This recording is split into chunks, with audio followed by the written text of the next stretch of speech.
안녕하십니까, 이혜란입니다.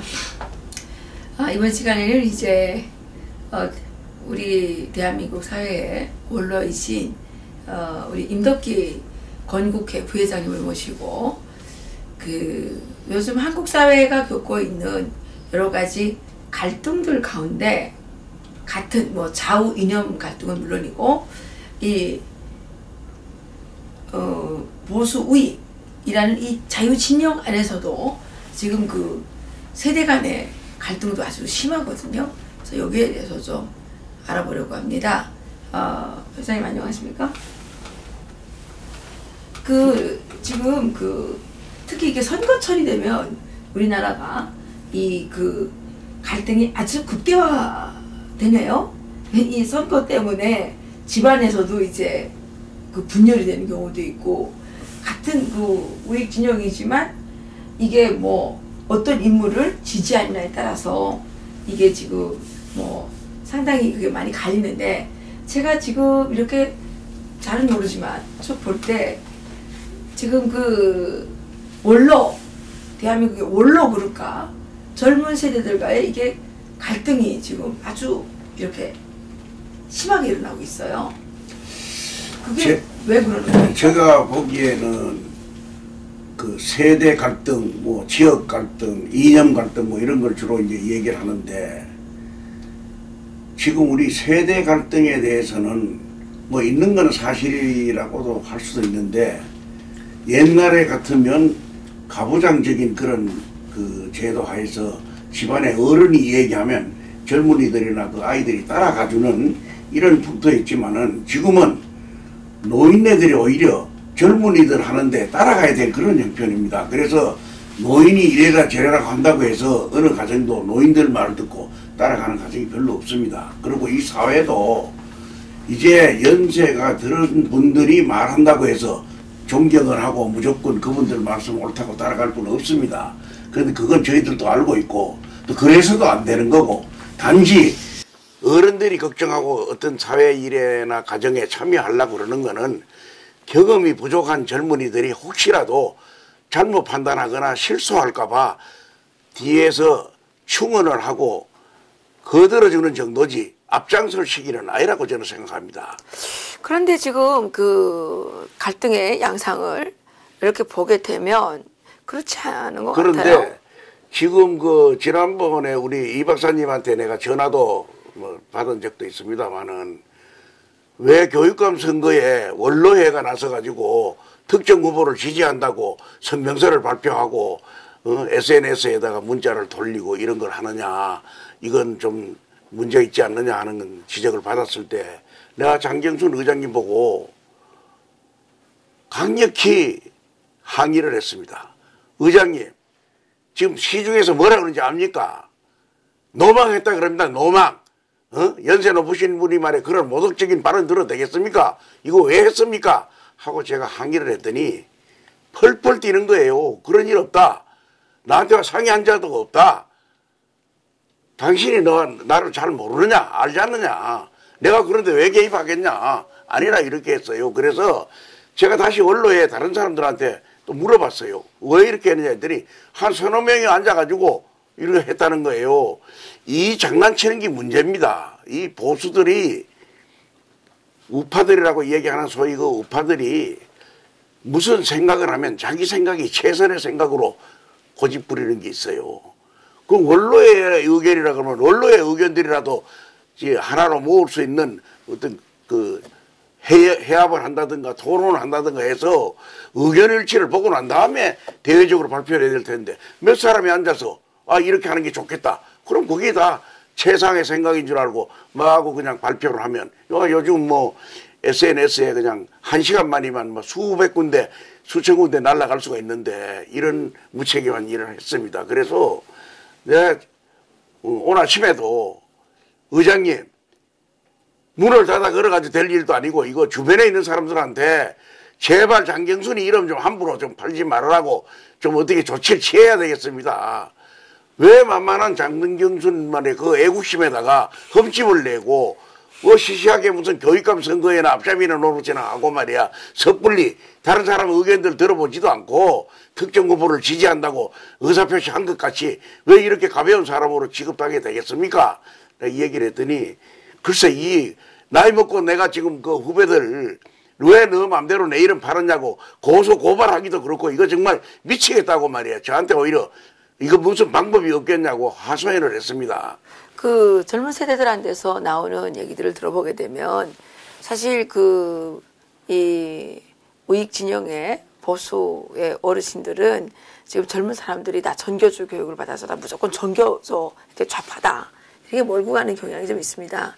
그런데 제가 실질적으로 젊은 사람들을 만나서 대화해 본 결과 좌파라기보다는 기득권에 대해서 아주 그 적대적인 감정을 갖고 있어요.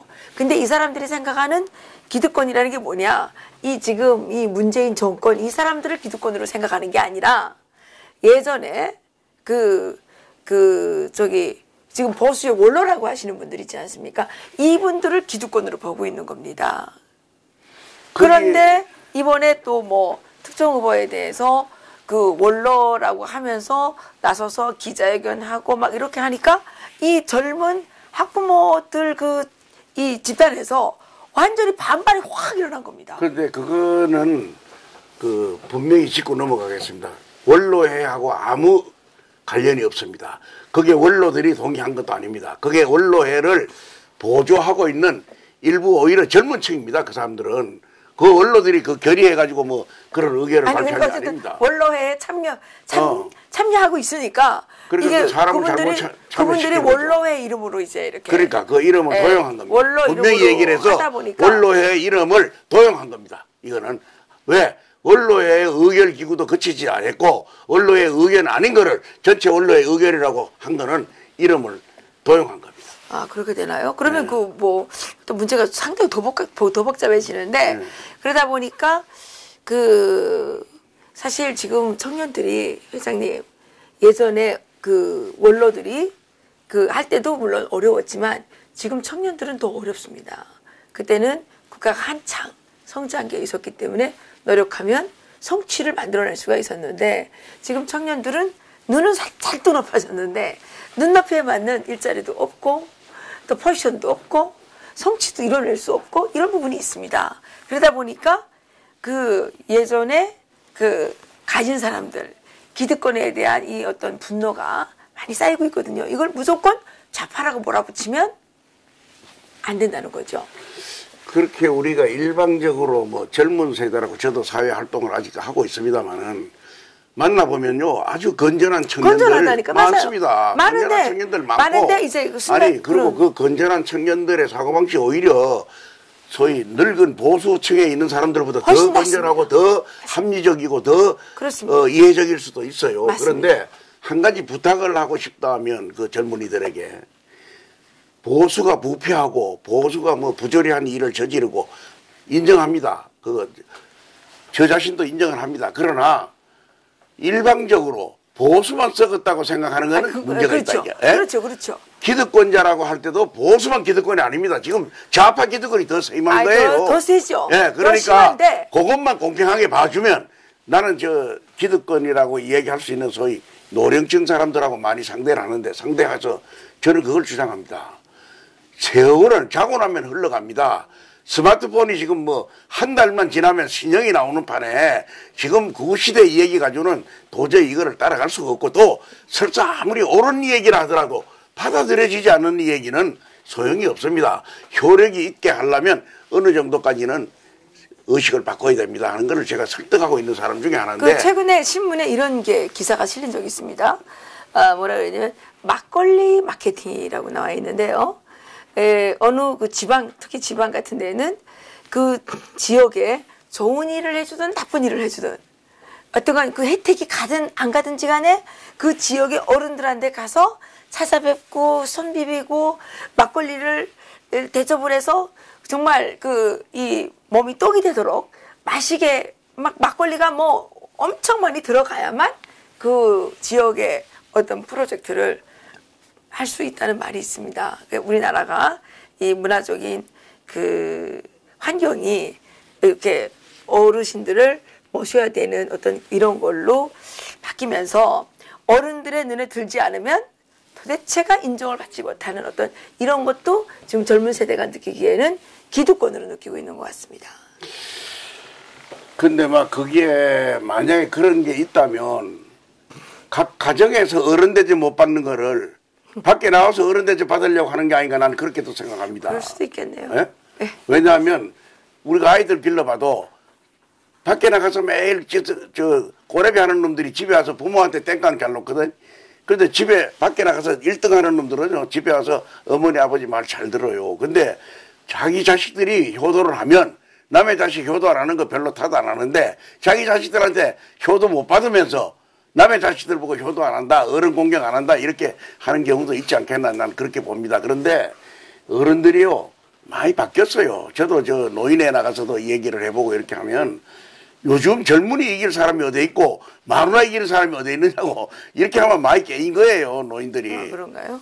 그런데 어쨌든 이번에 그 갈등의 양상을 보면 뭐 명문가 또 그 정치인 또 관료 출신이 아니면 뭐를 못하게 뭐 인지도가 없다 뭐가 어떻다 이러면서 밀어붙이는 그런데 그거는 시장 경제 전혀 안 맞는 거거든요. 우리는 실적을 보고 따져야지. 저도 장관이나 국회의원 할 기회가 없었는지도 모르지만 저는 그런 거 한 사람이 아닙니다. 그런데 어디 나가면 그래도 사회운동만 했는데도 상당한 대접을 받는데 저도 그 불만입니다. 왜?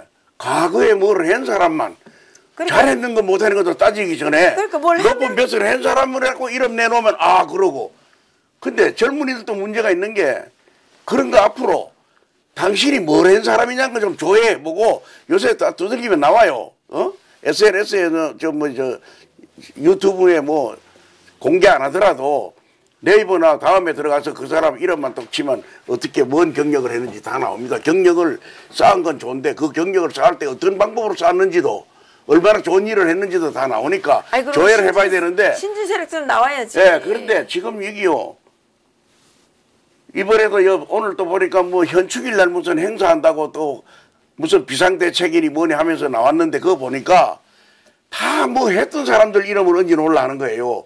그러면 이름 안 얹었던 사람 이름 내놓으면 아마 인정을 안 하니까 그런 것 같아요. 그래서 그런가요? 앞으로 저는 이 어려운 난국을 타게 하는데도 실질적인 애국운동을 누가 했느냐. 말하자면 아스팔트에서 겨울 내내 태극기 들고 나와서 이 나라 이러면 안 된다고 아우성친 그 사람들이 앞장서야지 집에 앉아서 점잖게 팔짱 끼고 앉아서 내가 그 어떻게 길거리에 나가나 이렇게 앉았던 사람들이 옛날에 뭐 높은 벼슬 했다고 해서 이름이나 떡 걸어가지고 무슨 국가 비상 그거 안 됩니다. 그거 누구 따라갈 사람도 없고 저는 그렇게 생각합니다. 행동을 했던 사람 몸으로 실천했던 사람들이 애국도 해야지 말로 하는 애국하다가 이 나라 이꼴하지 난 거예요. 그렇습니다. 그래서 우리 그 임덕기 회장님께서 오늘 잘 정리를 해주셨네요. 예, 다른 데서 대접받지 못하면 이게 이제 또 딱 그게 이제 역국을 많이 다른 데로 향할 수 있다. 그리고 유명한 사람만 너무 따라다니지 말아라. 예, 인기 영합주의에 휩쓸리지 않는 것은 누구나 다 경계해야 될 일인 것 같습니다. 회장님 오늘 수고하셨습니다. 예, 감사합니다. 네, 고맙습니다. 예.